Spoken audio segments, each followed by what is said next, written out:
Pemirsa, polisi mengungkap pelaku predator seksual yang memakan korban 31 anak di bawah umur menyewa kamar kos seharga Rp30.000 per jam untuk beraksi. Sementara tim lapor menemukan bukti baru yang akan disampaikan di persidangan.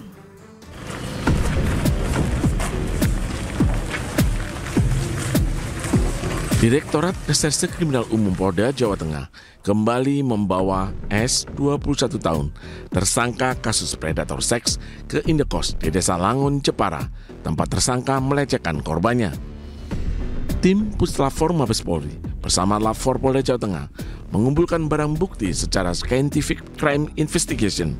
Barang bukti yang ditemukan nantinya akan dilakukan uji forensik untuk memastikan adanya jejak yang ditinggalkan berupa material biologis tersangka.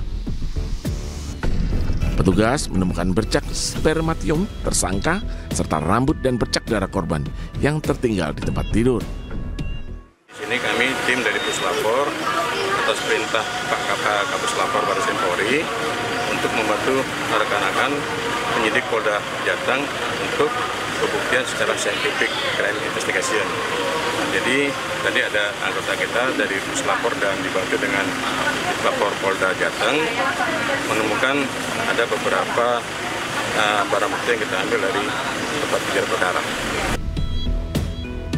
Tersangka S mengaku melecehkan 2 pelajar wanita di indekos dan di sebuah hotel di pantai Teluk Kaur, Jepara. Sebelumnya, Direktur Reserse Kriminal Umum Polda Jawa Tengah berhasil mengungkap kasus predator seks dengan korban 31 anak dengan rentan usia 12 hingga 17 tahun.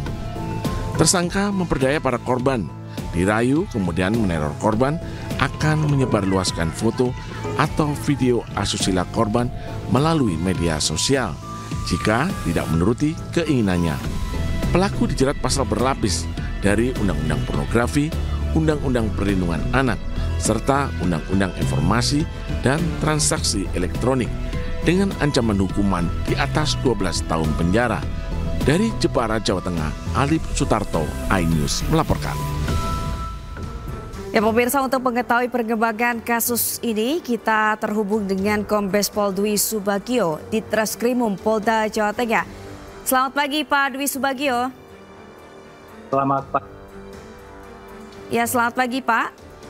Terdengar Halo, jelas Mbak. suara di sana? Iya, jelas Mbak, jelas. Ya Pak, dari olah TKP kemarin apa saja bukti-bukti baru yang didapat? Ya, kemarin tim Puslapfor Mabes Polri dan Polda Jawa Tengah telah melaksanakan olah TKP di beberapa tempat dan ada beberapa hal yang merupakan temuan-temuan terbaru.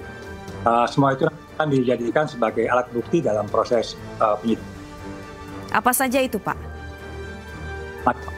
Macam-macam. Semua yang terkait dengan kegiatan seksual tersangka di lokasi-lokasi itu semua dia ambil. Baik, lalu jumlah korban ada berapa Pak? Dan apakah akan bertambah? Sementara ini masih 31 orang, ya.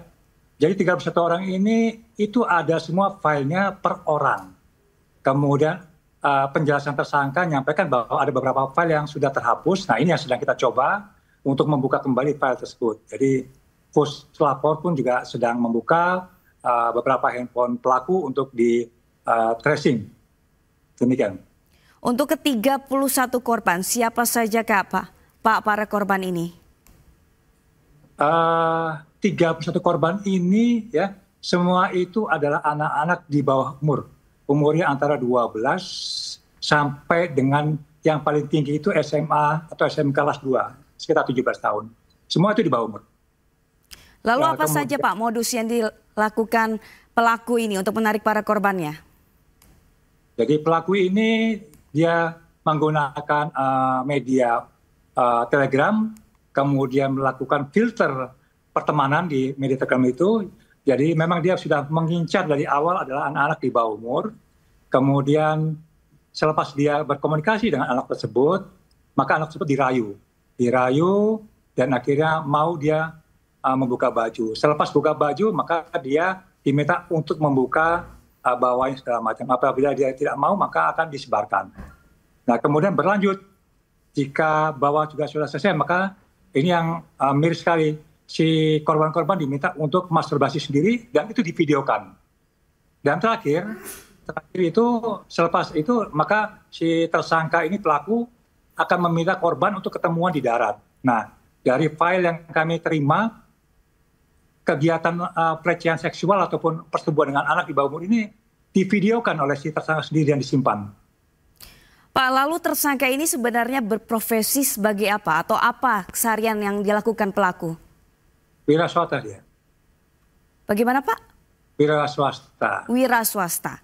Lalu di mana saja Pak pelaku ini beraksi dan bagaimana cara pelaku ini meminta nomor telegram dari para korban?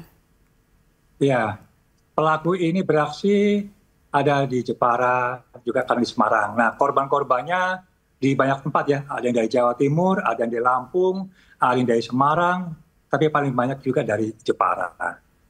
Demikian. Lalu apakah pelaku ini sendirian Pak atau ada lagi tersangka lain? Pelaku sendiri ya, pelaku sendiri dia berbuat dan saat ini dalam proses tes kejiwaan oleh PC Mabes Polri apakah pelaku ini memiliki kelainan seksual karena memang dia mengincar itu ada anak-anak di bawah umur. Pak, lalu bagaimana dengan kondisi korban saat ini dan di mana para korban saat ini berada? Ya, para korban yang sudah kami temui itu sekitar 3 orang dan mohon maaf dan sangat miris sekali, sangat shock dan orang tuanya pun juga sangat shock. Nah, ini yang perlu kami harus hati-hati dalam proses penanganannya.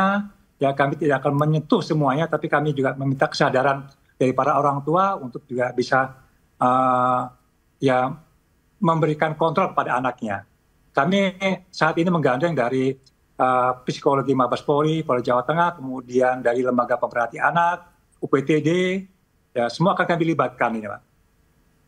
Baik, lalu Pak penyidikan terhadap tersangka sendiri sudah sejauh apa? Ya, proses sudah berjalan, saksi-saksi sudah 9 orang, sedang kami meminta keterangan dan ini masih terus proses penyidikan. Lalu saksi-saksi ini dari siapa saja Pak yang sudah diperiksa? Ya, ada dari orang tua korban, tetapi juga ada juga dari pihak-pihak lain. Demikian. Baik, imbauannya Pak bagi masyarakat, terutama untuk mengenal modus-modus dari pelaku predator seksual. Ya, terima kasih Mbak ya.